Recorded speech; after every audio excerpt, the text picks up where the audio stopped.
বাংলাদেশ দল ঘোষণা হয়ে গেছে, দুইটা ওডিআইয়ের জন্য নিউজিল্যান্ডের বিপক্ষে কোন দল খেলবে সেটা ঠিক হয়ে গেছে।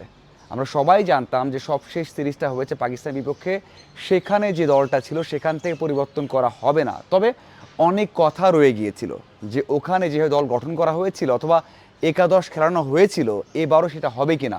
সৌম্য সরকার সব আলোচনায় মূলে ছিলেন। কারণটা হচ্ছে যে সৌম্য সরকার এর আগের দুইটা ইনিংসে ৪৫ এবং ৯১ রান করেছিলেন, তারপরে তাকে বাদ দেওয়া হয়েছে। কেন বাদ দেওয়া হয়েছে সেই কারণটা কেউই বলতে পারেননি।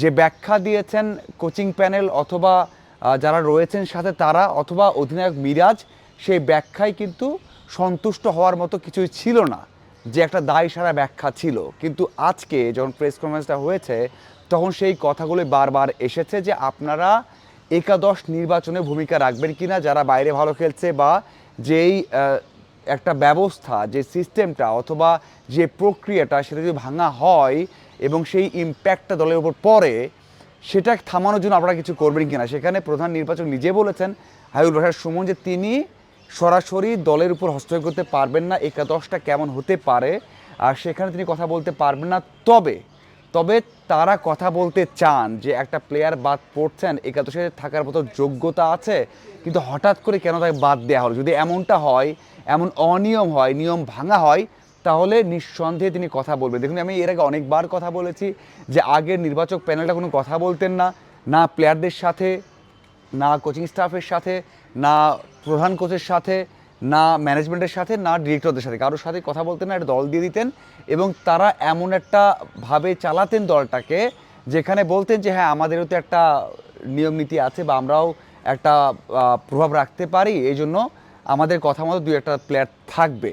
এই যে ব্যাখ্যাগুলোই কিন্তু পছন্দ হয়নি এবং দলের বসে ইম্প্যাক্টটা পড়েছে।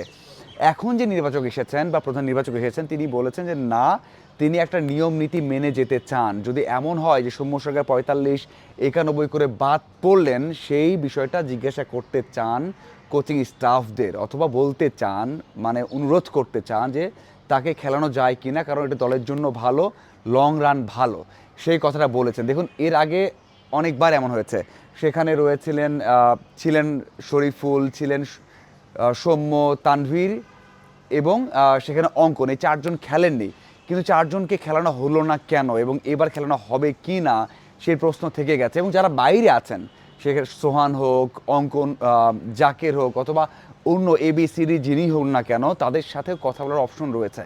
এই যে একটা প্রক্রিয়া যেটা হাতুরু সিংয়ের সময় হয়েছে, যেটা এর আগের প্রধান নির্বাচক ছিলেন মিনহাজুল আবেদিন নান্নু যখন হয়েছে, ওই জিনিসটা ছিল না।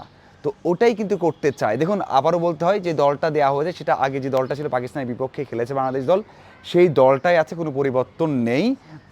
কিছু কনসার্ন রয়েছে, শান্তর ধারাবাহিকতা নেই, শান্ত ভালো করতে পারছে না, ওই জায়গাতে একটা কনসার্ন আছে যে শান্ত ভালো করুক, তার সাথে কথা বলার অপশন আছে, সেটাই তারা কিন্তু বলেছে যে হ্যাঁ একটা কনসার্ন আছে, কিন্তু শান্ত ভালো ব্যাটার, ভালো করবেন সেটা তাদের বিশ্বাস আছে। এবং একটা বিষয় কথা হয়েছে যে যারা পিএসএলে ভালো করছেন তাদেরকে একটু রেস্ট দিয়ে বা তাদেরকে না নিয়ে, তাদেরকে ওখানে সুযোগ দিয়ে অন্য কাউকে রাখা যেত কিনা, সেখানে ব্যাখ্যা দিয়েছেন যে না, তাদেরকে দরকার আছে দলে, এবং যেহেতু এটা র্যাঙ্কিংয়ে একটা ম্যাটার করে, সেই বিষয়টা মাথায় রেখে কিন্তু দলে তাদেরকে রাখা হয়েছে। দেখুন, খুব বড় কিছু আসেনি, বড় চেঞ্জ আসেনি।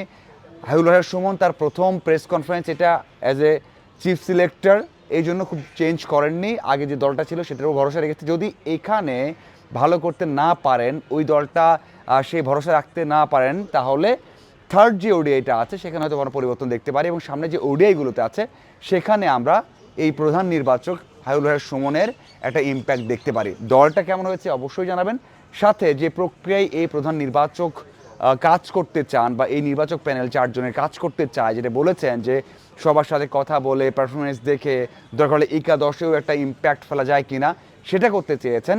আপনাদের কি মনে হয় এই কাজগুলো কেমন হবে জানাবেন। ধন্যবাদ সবাইকে।